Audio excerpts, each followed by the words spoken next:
कोई भूमि का टुकड़ा नहीं है, एक जीता जागता राष्ट्र पुरुष है।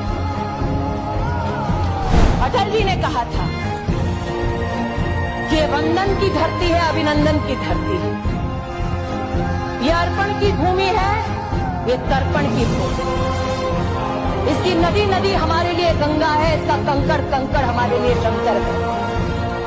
हम जिएंगे तो इस भारत के लिए और मरेंगे तो इस भारत के लिए, और मरने के बाद भी गंगा जल में बहती हुई हमारी अस्थियों को कोई कान लगाकर सुनेगा तो एक ही आवाज आएगी, भारत माता की जय।